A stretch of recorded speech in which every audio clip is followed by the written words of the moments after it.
Saya menyarankan kepada teman-teman di PDIP untuk melihat ini lebih harus lebih wise gitu ya, sehingga kemudian kita mencari solusinya.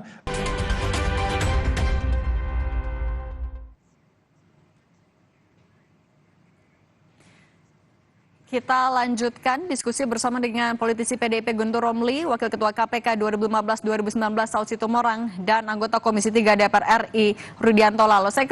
Sebelum ke Pak Saud, saya ke Pak Guntur dulu. Pak Guntur, nanti rencananya sore hari ini yang akan menyampaikan pernyataan resmi dari partai siapa saja? Ya, Mbak, nanti akan disampaikan, informasi ini akan disampaikan oleh kami, tinggal menunggu saja. Namun ingin kami tekankan bahwa kasus ini adalah kasus politik, bukan kasus hukum. Jadi Mbak ya, sebelum ini KPK mengumumkan ada tersangka kasus penggeledahan BI CSR, tapi kemudian diralat. Tidak ada tersangka. Ini kan menunjukkan KPK itu tidak profesional ya.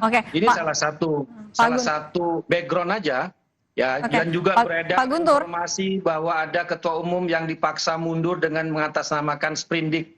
Jadi ini sudah Pak Guntur, tapi tadi juga ada beberapa kronologi yang disampaikan oleh KPK, termasuk alat buktinya. Tanggapan Anda? Ya. Alat bukti nanti Mbak, itu pengacara yang akan menyampaikan, orang hukum yang menyampaikan, tapi ingin sampaikan bahwa itu bukti semuanya lemah.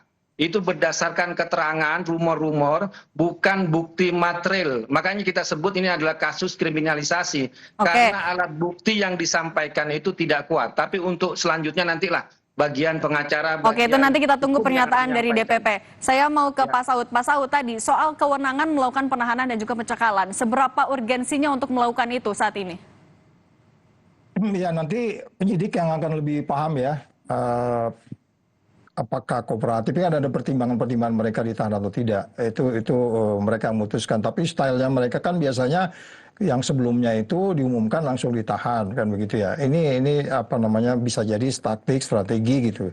Jadi Cindy, itu saya pikir kita nggak masuk di situ ya. Itu lebih kepada strategi mereka dan akan ada perdebatan. Cuman kalau kita mau sedikit agak kembali bahwa sebenarnya kasus ini menjadi berlarut-larut seperti ini, terus kemudian kalau kita bicara skala 1 sampai 10, kesalahan itu ada di partai politik atau HK dan HM, saya mengatakan ini kesalahan terbesar itu ada di posisi yang sudah keluar dari tahanan kemarin itu, yang menerima uang. Artinya penerima itu selalu memang harus dihukum lebih berat. Kenapa dia harus dihukum lebih berat daripada pemberi? Karena pemberi pada posisi yang lemah. Tapi itu silakan nanti pokok perkaranya, kita tidak masuk di sini. Tapi kita mau lihat adalah supaya kita jernih melihat bahwa kalau kita lihat politik kita seperti ini, kemudian otoritas elektoralnya seperti kayak begitu, ya beginilah akhirnya jadinya. Jadi semuanya kemana-mana larinya. Gitu. Sehingga lagi-lagi saya menyarankan kepada teman-teman di PDIP untuk melihat ini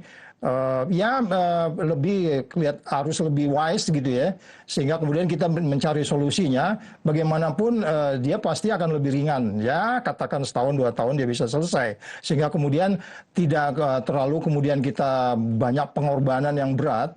Walaupun itu kita tidak bisa mengatakan bahwa due process of law-nya ini secara di ruang hampa ya, seperti disampaikan tadi, ada banyak. Kalau kita mau sebut 1 sampai 10 bahwa ini adalah politisasi, bisa kita sebut tuh, bisa kita sebut, sangat bisa gitu. Tapi lagi-lagi kembali lagi kan peristiwa pidananya sudah terjadi. Jadi saya menyarankan kepada teman-teman supaya tidak terlalu banyak energi yang sangat terbuang. Of course dia harus dibela, itu pasti, karena itu dijamin karena ada pra-peradilan dan seterusnya. Gitu Mbak Cindy.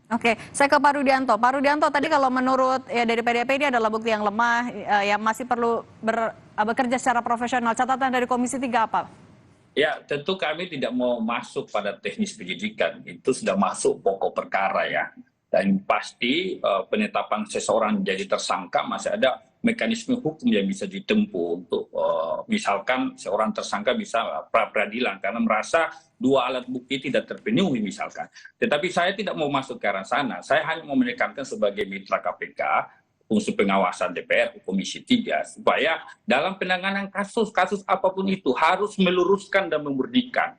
Tendensi-tendensi jangan ada yang masuk, murni kasus hukum gitu loh. Jangan mencari-cari kesalahan, tapi yang utama menemukan kesalahan, yes, tapi mencari-cari kesalahan tidak boleh. Kan seperti itu. Kita mau seperti itu KPK supaya kepercayaan publik terhadap KPK yang turun ini bisa bangkit kembali. Kira-kira begitu Mbak Cindy. Pak Rudianto, tapi dengan pimpinan yang baru, apa yang didorong oleh Komisi 3 sebagai mitra dari KPK ya agar ya ujungnya adalah Harun Masiku juga bisa ketemu yang saat ini masih buron? Ya, itulah yang saya katakan tadi. Ini kekeliruan pimpinan KPK lama, kegagalan pimpinan KPK lama yang gagal menghadirkan seseorang DPO ini, tersangka Harun Masiku ini, sehingga liar ini barang, berlarut-larut ini barang. Seandainya dari awal, seperti apa dikatakan Pak Saud tadi, bahwa ketika ada OTT, gampang sekali pembuktiannya, siapa memberi uang, siapa yang perintahkan, dan sebagainya, kan gampang saja dilacak. Tapi karena tersangkanya menghilang, akhirnya saya katakan tadi, kegagalan pimpinan KPK menghadirkan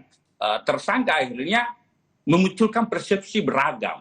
Nah, ketika memunculkan persepsi beragam, ya seperti inilah, akhirnya KPK dalam menegakkan hukum juga dinilai tendensi kemana-mana. Itu yang kita tidak mau KPK terjadi ke depan lagi, di kasus-kasus lain, misalkan seperti itu. Oke, Pak Saud, tadi kan juga KPK bilang kalau ini adalah pengembangan juga, termasuk dari pengembangan dari kasusnya Harun Masiku. Nah, kalau menurut Anda, siapa lagi saksi yang harus segera diperiksa oleh KPK agar ya, pada akhirnya Harun Masiku bisa segera ditangkap? Ya, konstruksi kasusnya saya tidak paham ya, nggak detail gitu siapa-siapa lagi. Tapi kemudian kalau kita bicara sistem kan cara memutuskan itu tidak sendiri. Sudah pastilah tidak Pak HM sendiri, HK sendiri. Ya, ada sistem. Kemudian juga di apa namanya penerima juga kan apa dia sendiri dan seterusnya. Jadi banyak mungkin yang kita harus dalami lebih detail supaya keadilannya muncul, kepastiannya muncul.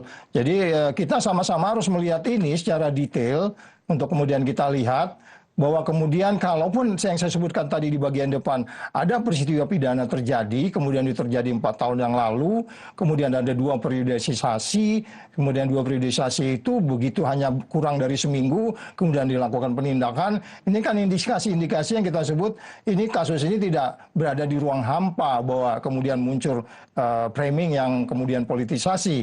Dan itu kan sudah menegaskan bahwa cara kita berdemokrasi kita dapat 25, cara kita menjalankan hukum kita dapat 24. Jadi ini harus diterima sebagai sebuah kenyataan yang kemudian yang paling penting adalah keadilannya. Jadi kemudian menghargai proses itu. Dan kemudian pada bagian lain kalau kita mau melihat bagaimana ini ke depan dalam pengertian, karena of course di masa lalu juga banyak ya pimpinan partai, pimpinan DPR dan seterusnya. Tetapi pada akhirnya juga partai harus tetap berjalan. Negara ini juga harus tetap melaksanakan yang kita sebut di pembangunan. Jadi artinya harus kita berada dalam posisi yang wisdom untuk melihat ini, sehingga kemudian semua pihak bisa merasa pada posisi menghargai due process of law. Dalam hal ada terjadi kelemahan-kelemahan di masa lalu, ya itulah akibat dari kita mengganti undang-undang KPK itu, sehingga kemudian mereka tidak independen, kemudian mereka diremote, diatur-atur dari luar. Apakah kemudian diremote itu sampai hari ini terjadi? Potensi itu bisa terjadi juga, dan jangan disalahkan juga kalau teman-teman di PDIP punya pikiran seperti itu gitu. Ini tanggung jawab kita bersama, Mbak Cindy. Oke, saya mau ke Pak Guntur lagi. Pak Guntur, kan selain juga soal kasus dugaan kasus suap, juga ada kasus perintangan penyidikan. Tanggapan Anda soal ini apa? Ya, Singkat saja, tadi Pak. menarik ya. Saya ingin menyambung tadi yang disampaikan Pak Saud tadi ya, soal kita wise, bijak. Selama ini juga Sekjen PDI Perjuangan kan mengikuti proses yang ada di KPK. Dipanggil nggak pernah mangkir, selalu datang ya kan. Dan juga seperti disampaikan tadi soal HM, soal kasus Harun Masiku kan sebenarnya sudah selesai kan. Ada yang menerima suap yang sudah ditahan di penjara, bahkan sekarang sudah dibebaskan. Persoalannya adalah si HM ini kan sampai sekarang itu diburu dan itu tidak ditemukan. Nah, kesalahan itu adalah ke KPK. Kenapa yang HM yang diburu kok HK, kok Mas Hasto yang jadikan tersangka? Ini juga pertanyaan publik. Dan ini sudah mau yang ke-5 tahun ya kan, kasus ini diolak-alik, dijadikan sandera sebagai politik. Dan kami punya bukti bahwa background persoalan politik itu sangat nyata. Dan segala tuduhan, Mbak, yang disampaikan tadi dalam konferensi pers di KPK, mau yang namanya ikut serta dalam penyuapan, kemudian mau perintangan penyidikan, itu semuanya bukti-buktinya lemah. Itu hanya berdasarkan keterangan-keterangan saksi, kemudian juga tidak ada bukti material dan sebagainya. Tapi nanti, karena ini masuk dalam pokok perkara, nantilah pengacara yang akan menyampaikan. Ini nanti akan disampaikan sebagai sikap resmi dari DPP juga ya, Pak Guntur ya, berarti sore hari ini. Kriminalisasi, ya. Oke, baik. Kriminalisasi dan politisasi. Oke, Gitu, baik. Mbak. Terima kasih banyak Guntur Romli, politisi PDIP, Wakil Ketua KPK tahun 2015-2019, Saud Sitomorang, Ya. dan anggota Komisi 3 DPR RI Rudianto Lalo sudah berbagi di Breaking News Kompas TV. Terima kasih semuanya.